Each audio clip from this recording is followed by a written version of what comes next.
Obviamente estamos pegando a narrativa pela metade, porque já começa mostrando que algo veio antes, quando diz desde aquele momento.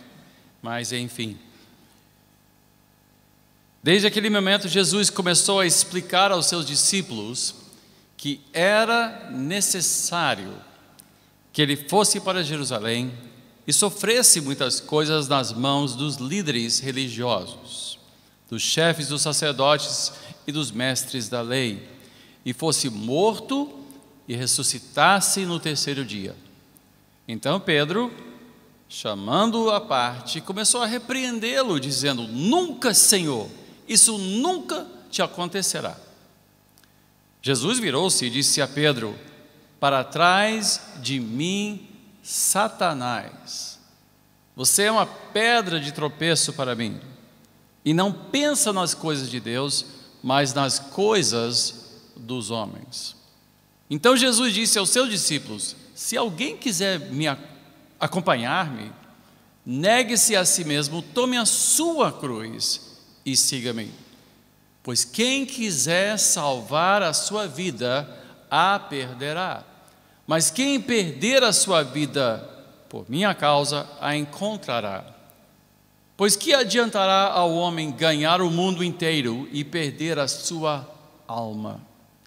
Ou o que o homem poderá dar em troca de sua alma? Pois o Filho do Homem virá na glória de seu Pai com os seus anjos, e então recompensará a cada um de acordo com o que tenha feito. Garanto-lhes que alguns dos que aqui se acham não experimentarão a morte antes de verem o Filho do Homem vindo em seu reino. Oremos. Amado Deus e Pai, a Tua palavra, inspirada por Ti, já é abençoada na sua leitura. Nós pedimos agora, Senhor, a Tua ajuda ao refletirmos sobre ela, o que significa para nós, o que ela significa e como se aplica às nossas vidas. Senhor, que a Tua palavra venha ferir os nossos corações, assim como a semente fere a terra, germinando, brotando raízes, criando renovo. Cria em nós, Senhor, um novo modo de pensar a respeito da nossa jornada contigo. Nós te pedimos, em o nome de Jesus. Amém e amém. Podemos sentar.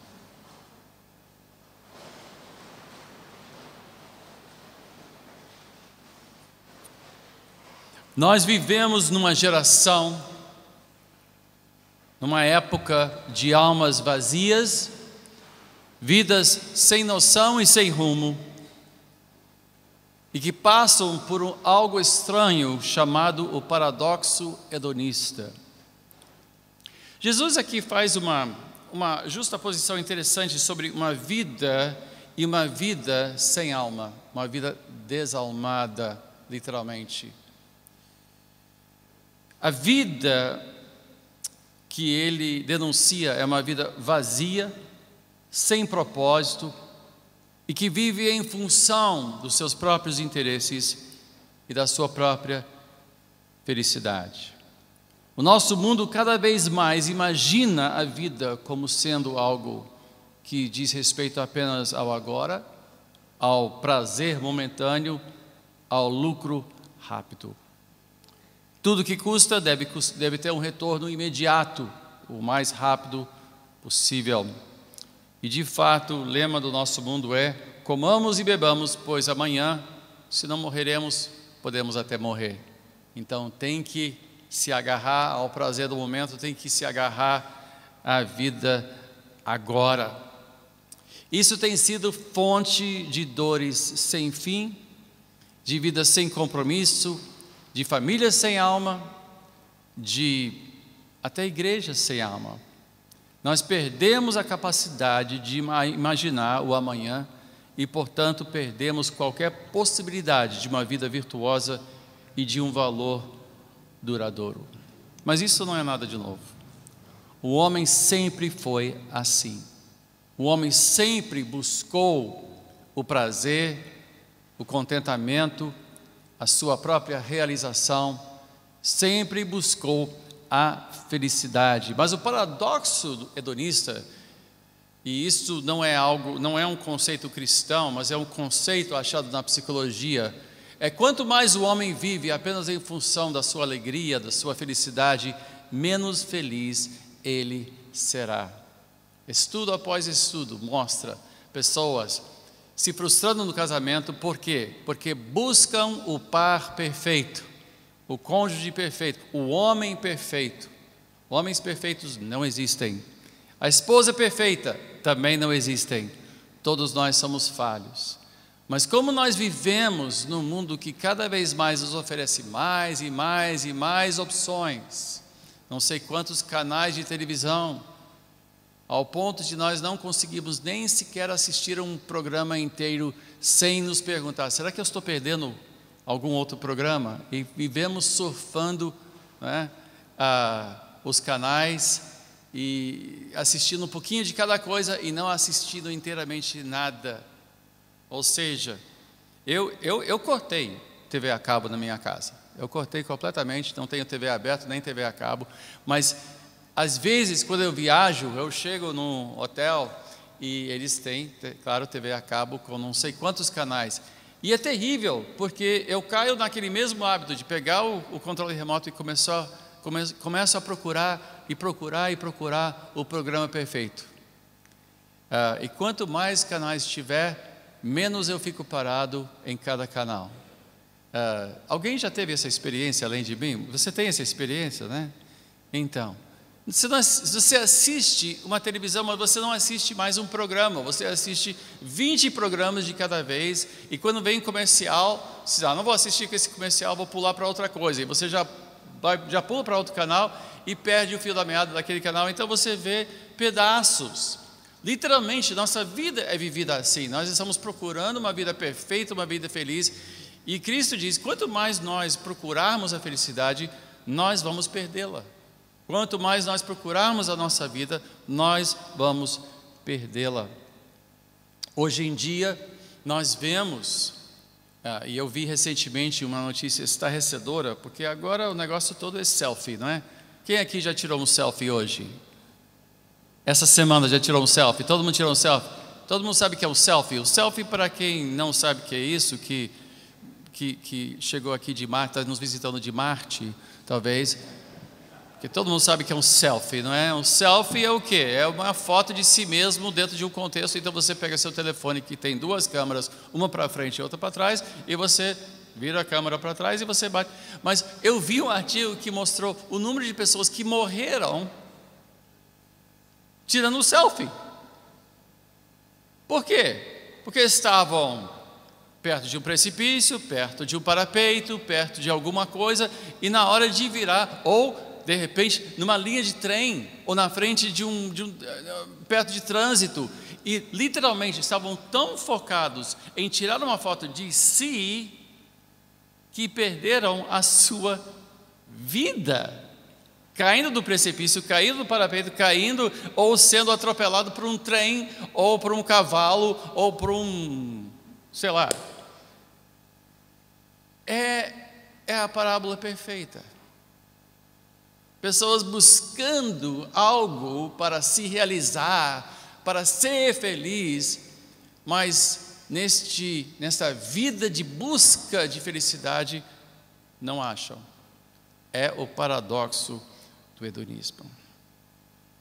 O mundo sempre foi regido por três coisas: o desejo da carne, ou seja, nossos apetites, o desejo de saciar uma fome ou de realizar um desejo; o desejo dos olhos, a cobiça, aquilo que acontece toda vez que você visita o shopping para olhar coisas que você não precisa. Você passa na vitrine e diz: gente, eu não tenho um sapato dessa cor. E daí? Eu não tenho uma bolsa dessa cor. E daí? Mas eu quero. Aí você tem aquele pedaço de plástico mágico que você nem precisa de ter dinheiro para usar. Aí você diz: quer saber? Eu mereço. E você hipoteca seu futuro, estraga suas finanças, distorce seu orçamento, estoura seu orçamento e se coloca mais dependente da sua renda, porque você está tão endividado que aí você diz assim: já estou endividado, mais uma coisa não vai fazer tanta diferença assim, mas faz. Então nós vivemos vassalos de um sistema econômico, de uma máquina de consumo que é alimentado por programas de televisão, por comerciais constantes, por um bombardeio constante, nos oferecendo vida e vida plena, vida feliz. Às vezes eu vejo esses comerciais de carros, um carro solitário à beira-mar, com as janelas abertas e o vento passando pelo cabelo, e a pessoa está lá, numa felicidade. Alguém já andou assim no seu carro? Eu nunca tive essa experiência no meu carro. Minha experiência é que eu estou num trânsito parado, olhando o retrovisor para ver se vem alguém fazer arrastão, e eu estou lá esperando se passar, né, e alguém corta da minha frente, alguém está empurrando lá atrás, jogando o farol alto, mas eu nunca sento no carro. Ou talvez você senta na frente do seu computador, esperando ter aquela experiência que eles costumavam fazer os comerciais, de você com o vento saindo do seu laptop, e você viajando o mundo virtual pelo laptop, quando de fato você está entrando pela 30ª vez hoje, para ver se alguém gostou do post que você colocou no Facebook, e ninguém gostou até agora. E você está frustrado e deprimido porque ninguém respondeu a sua provocação, a sua ideia, ou a foto que você postou, né? Ninguém botou um like, né? Você quer um like, então ninguém botou. E você está esperando: meus amigos não me amam mais, porque não fizeram um like do meu novo penteado, alguma coisa assim. E nós vivemos uma vida neurótica, narcisista, paranoica e vazia. Agora, com a ajuda de tecnologia, fui num restaurante outro dia, um restaurante bom, onde eu vi 2 casais, aparentemente estavam se conhecendo, e os 2 casais sentaram à mesa e todo mundo tirou seu smartphone e começou Eu pensei: para que vieram jantar juntos? Estão fazendo o quê? E tem famílias que sentam à mesa e ninguém se olha, todo mundo fica olhando o seu telefone. Nós fomos imbecilizados, marginalizados, isolados por amigos virtuais que nem conhecemos. E as pessoas que conhecemos, que realmente importam, estão sentados na nossa frente, mas nem olhamos para elas. Olhe só como nós vivemos uma vida absurda. Ou talvez o orgulho da vida. Primeiro o desejo da carne, o desejo dos olhos, e o orgulho da vida, o status, né? O status. Queremos ser famosos, queremos bater foto com o ator da hora, ou com a atriz da hora, né? Queremos ser conhecidos, reconhecidos. Tudo isso é vaidade, é vazio e não traz felicidade. O que significa ser um cristão? Para alguns, ser um cristão é ter a ajuda de Jesus para alcançar todas essas coisas que queremos. Jesus vai nos ajudar a ir para Disney. Vamos orar para Deus nos dar meios para ir para Disney. O Jesus vai me ajudar a ter um carro novo. O Jesus vai me fazer de bem com a vida, vai me ajudar a ficar de bem com a vida, ou num bem-estar tremendo, porque afinal de contas, Jesus é tão fofinho. Ele é tão bonzinho, Ele me quer tão bem. Mas isso não é cristianismo, isso é jesusismo. Jesusismo é algo que reduz Jesus a um balconista que apenas faz a nossa vontade, e que realiza os nossos desejos, e que faz com que nos sintamos bem, e que tenhamos saúde, e assegura os meios para realizarmos todos os nossos desejos. Jesus é simpático, Jesus é amoroso, e Ele certamente não condena ninguém. Certamente Jesus Ele nem olha para os nossos pecados, porque Ele nos ama tanto, que Ele nem vê nossos defeitos. É um amor cego para com todos. Mas não é bem assim. Jesus te conhece muito bem. E Ele sabe do que nós somos feitos. Mas se ser cristão não é seguir um Jesus simpático que gosta de tudo que fazemos e vai nos ajudar, se não é este cristianismo light, esse cristianismo assim, meio cristão, tem tanta gente que é meio cristão, é mais ou menos cristão, né? Eu vi um político outro dia na televisão, eu não vou dizer quem foi ou quem ela foi, não vou usar o nome dela, mas quando ela disse, eu sou cristã, eu pensei, em que universo essa mulher é cristã? Uma pessoa que atenta contra a fé, que condena o cristianismo como fé, mas ela se identificou como cristã. E há muitas pessoas que se dizem cristãos, mas que não são cristãos, são jesuístas, ou seja, são seguidores do Jesus a seu modo, a sua maneira, um Jesus simpático, um Jesus que faz tudo que eu quero. Não existe como ser meio cristão, ou você é inteiramente cristão, ou você não é inteiramente cristão. E se você for cristão, tem que seguir Jesus da maneira que Ele define esta jornada, e não uma jornada a seu modo. Não existe cristianismo feito a seu modo, não existe, você não pode reinventar o cristianismo. Hoje em dia, nós somos criados dentro de um mundo que diz que você pode ter tudo do seu jeito, você pode escolher sempre, você pode optar sempre. Afinal de contas, o que importa acima de qualquer outra coisa é a democracia, é o direito do ser humano se autodeterminar, se autodefinir. Ele hoje pode ser metaleiro, amanhã ele pode ser bossa nova, no dia seguinte ele pode ser clássico, ele pode mudar de cara, ele pode mudar de esposa quando ele bem entender, ou pode mudar de marido quando bem entender, pode mudar do seu time de futebol, pode mudar o que você assiste, você vive com o controle remoto perpétuo na sua mão, podendo trocar tudo, mas não é assim com Cristo. Cristo diz, quem quiser vir após mim, tem que seguir assim. Veja o que Cristo fez. Ele andou pela Palestina fazendo bem. Todos ficaram admirados com as suas palavras. Em certo dia ele multiplicou pães e peixes, ao ponto de que com apenas 5 pães e 2 peixes ele alimentou 5.000 pessoas. E todo mundo ficou pasmado, com certeza. Esse Jesus eu quero. Ele alimenta o povo. Ele vai trazer fartura e bem-estar para todos. Quem tiver fome, Jesus vai alimentar. Ele curou todos os enfermos.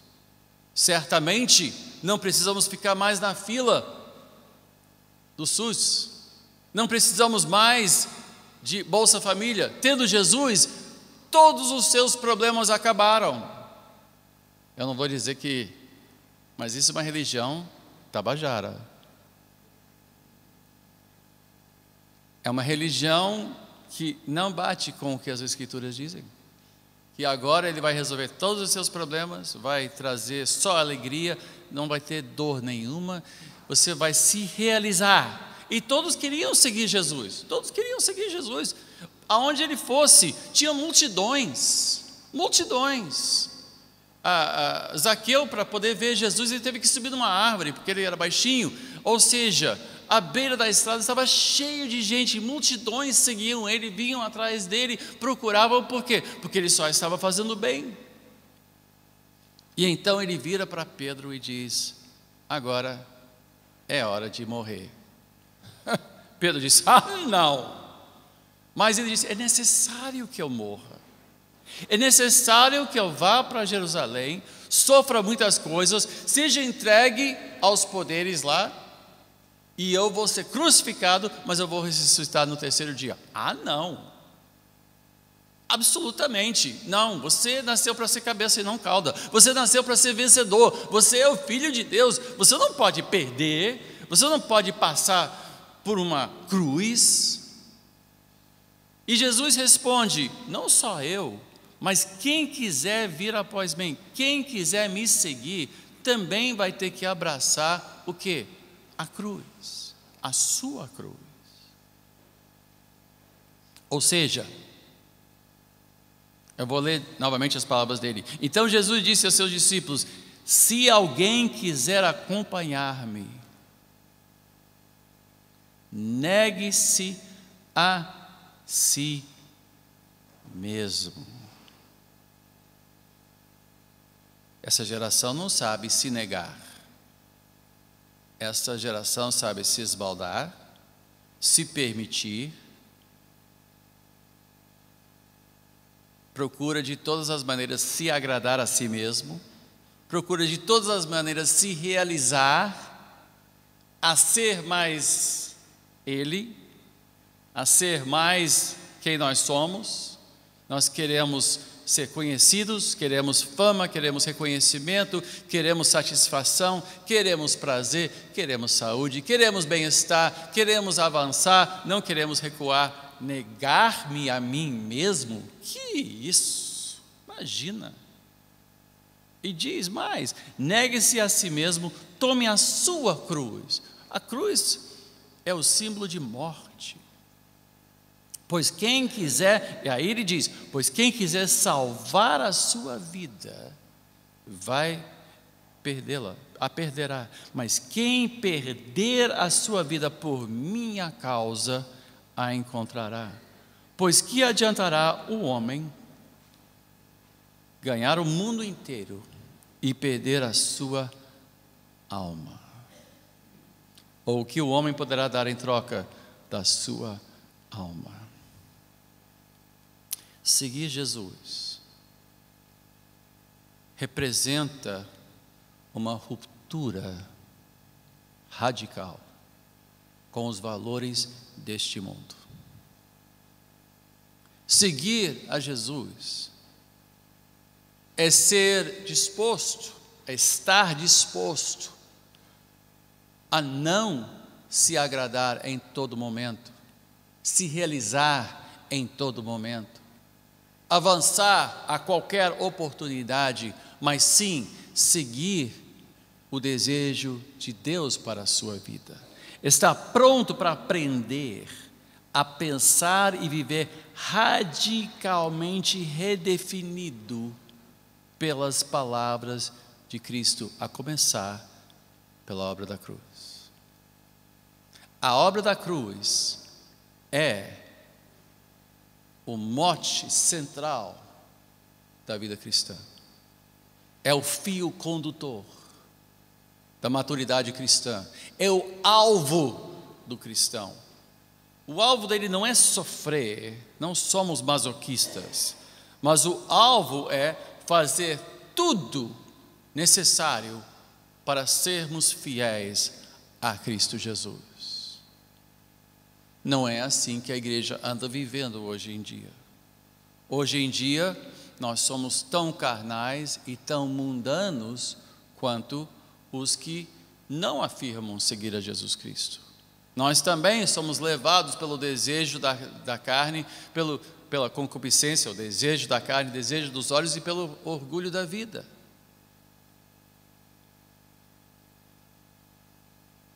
Mas isso não é seguir Jesus. Isto é cristianismo light. Isto é ser meio cristão. E se você for meio cristão, então cristão não é. Não é. Nós temos que reconhecer que se Cristo é o nosso Senhor, Ele é o nosso Rei, Ele é o nosso Mestre, Ele é o nosso Deus. Ele é o nosso Deus. Nós nos entregamos a Ele totalmente, pronto até para morrer, se assim for necessário para segui-lo. Hoje nós vemos ao redor do mundo pessoas pagando um preço altíssimo pela sua confissão de Jesus Cristo. Em algumas partes do mundo, pessoas estão sendo hoje mortas por causa da sua confissão de Cristo. estão sendo arrastadas para praças públicas. E nós temos recebido histórias de pessoas que perderam até seus filhos, que foram crucificados na sua frente, em praça pública, porque eles não negaram a Jesus Cristo como seu Senhor e Salvador. Em alguns lugares do mundo, hoje, você corre perigo mortal se você for um cristão confessional. E há, pasmem, 100 milhões de pessoas no mundo hoje, literalmente o equivalente à metade da população brasileira, hoje corre perigo de vida. E recentemente, essa semana, passou legislação na Rússia proibindo a pregação do Evangelho. Putin proibiu, que agora é contra a lei, é um crime federal pregar a respeito de Cristo na Rússia. Pessoas literalmente podem perder a sua liberdade e a sua vida por isso. O que me custará seguir a Cristo? O que me custará ser salvo? Um jovem rico chegou a Jesus e disse: Senhor, o que tem que fazer para ser salvo? Ele disse: bom, você sabe a lei, os profetas, a lei. Não, sim, não matarás, não adulterarás, não terás falso testemunho. Tudo isso eu já cumpri. E Jesus olhou para ele e disse: você está perto, falta uma coisa só. Venda tudo o que você tem, dê aos pobres e siga-me. E o jovem virou e foi embora triste. Por quê? Porque ele era muito rico.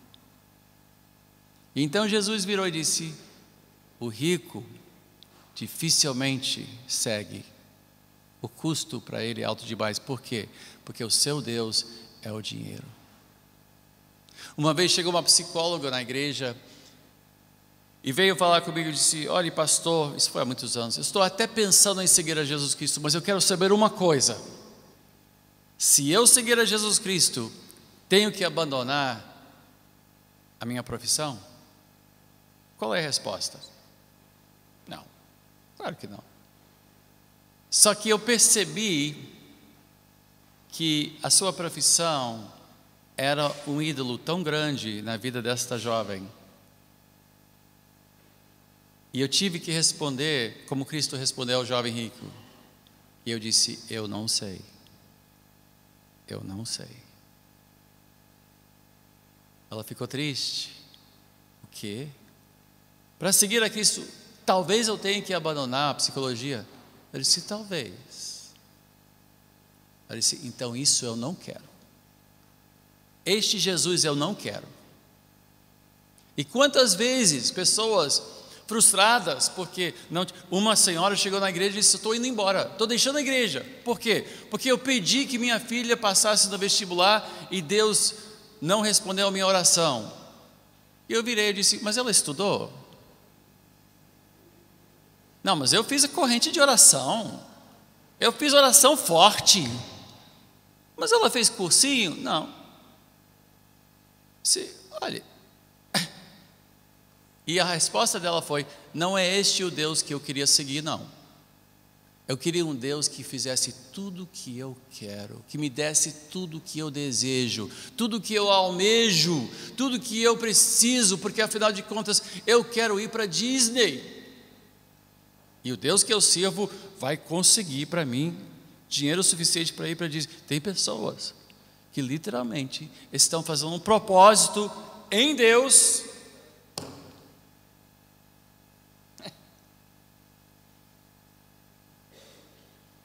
Jesus disse: agora é necessário que eu morra. E Pedro: que é isso? Imagina, nós estamos seguindo o Senhor anda nas águas, o Senhor cura leprosos, abre os olhos de cegos. Imagina, vai se entregar? Que é isso? Temos poder, o Senhor tem poder. Multiplicou pães e peixes, não vai nem faltar comida, não vai faltar nada, nós vamos ter tudo em fartura. E Jesus disse: agora vamos para Jerusalém, que chegou a hora de morrer, é necessário que eu morra. E Pedro reagiu a tal ponto que Jesus virou para ele e disse: você não pensa as coisas de Deus, você não pensa como deve pensar. A fé cristã rompe com o nosso modo mundano de pensar. O que é meu, o que eu quero, o que eu sinto, o que eu gosto, o que eu almejo, o que eu ambiciono. Eu vou ser alguém, eu vou ter isso, eu vou ter aquilo. É tudo para mim, tudo meu. E Jesus disse: não. Quem quiser vir comigo, negue-se a si mesmo e siga-me. É uma ruptura com o nosso maior Deus, que nós encontramos onde? No espelho. Porque para a grande maioria, o seu Deus está no seu espelho.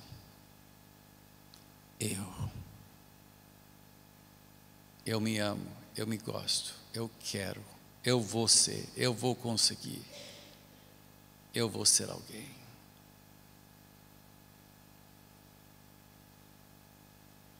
Paulo em Romanos 1, nós não vamos abrir, mas eu vou só fazer a referência. Paulo diz, qual é o problema do pecado? Qual é o grande problema do pecado? É substituir Deus com outros deuses e não prestar culto ao verdadeiro Deus. O pecado não é matar, roubar, mentir, esses são pecados, mas o fundamento do pecado é a rejeição de Deus como Deus. É rejeitar Deus como aquele a quem toda adoração, louvor e culto deve ser prestado. Há jovens que cultuam Justin Bieber. Justin Bieber, é assim que se fala, Justin Bieber, é o nome dele, Justin Bieber. Colocam a foto dele, colocam um post na parede, ouvem as suas músicas dia e noite e ficam lá na cama antes de dormir. Oh Justin, oh Justin, oh. E se por acaso ele vier para a cidade, vão ficar na frente do hotel dele aos gritos: Justin, Justin, oh Justin. Se ele vier para a varanda, vão ter um ataque de nervos. Vão ficar fora de si.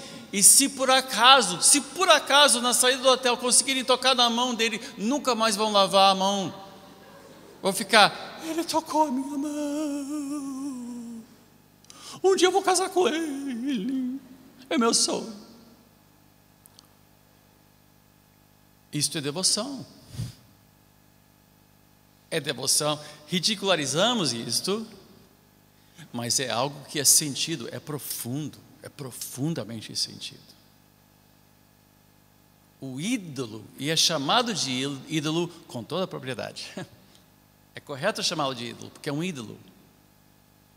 E Paulo diz aos romanos: por trocarem Deus por outras imagens, Deus ofuscou a sua mente, não pensam direito.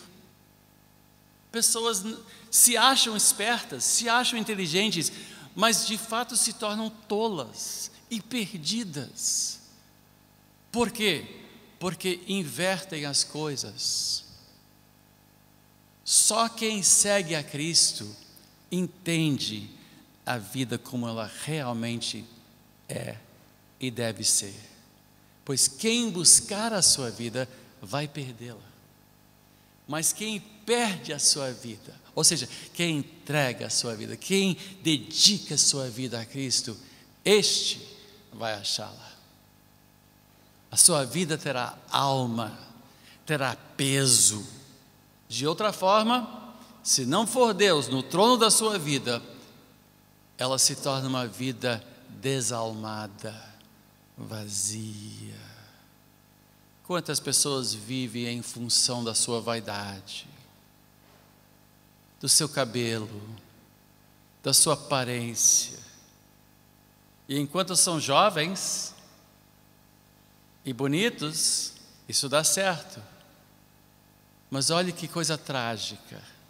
A pessoa que vai envelhecendo sem trocar de ídolo, começa a fazer de tudo para manter aquela aparência. E aos pouquinhos, ano após ano, aqueles músculos se tornam pelanca. Começam a aparecer rugas, começa a cair cabelo, ou o cabelo começa a ficar menos sedoso, começa a ressecar. Aí você gasta fortunas, né? E você começa a depender muito daquela cabeleireira que diz: ai, minha filha, você está linda, você está maravilhosa. E você fica assim: fala mais, fala mais. E você vai lá para pintar a unha só para ouvir alguém dizer: nossa, minha filha, você está novinha, você está maravilhosa, você está gloriosa, meu Deus do céu. E você diz: é verdade? Toma todo o meu dinheiro.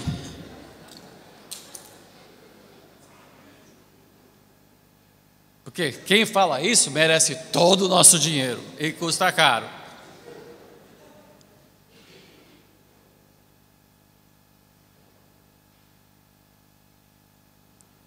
Uma vida desalmada.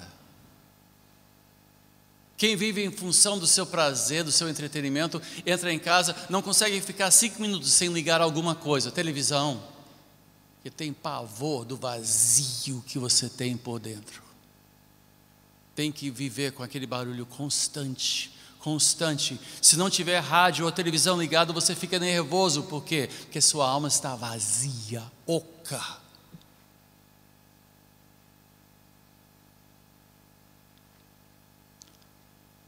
O pecado, na sua essência, é trocar Deus por outro Deus. Não é só roubar, matar, destruir. Não.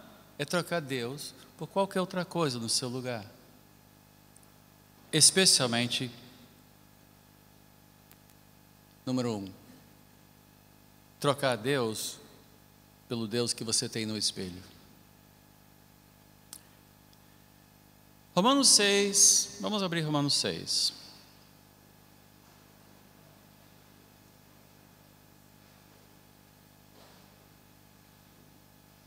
O pastor disse que eu ia falar sobre batismo. Agora eu vou falar sobre batismo.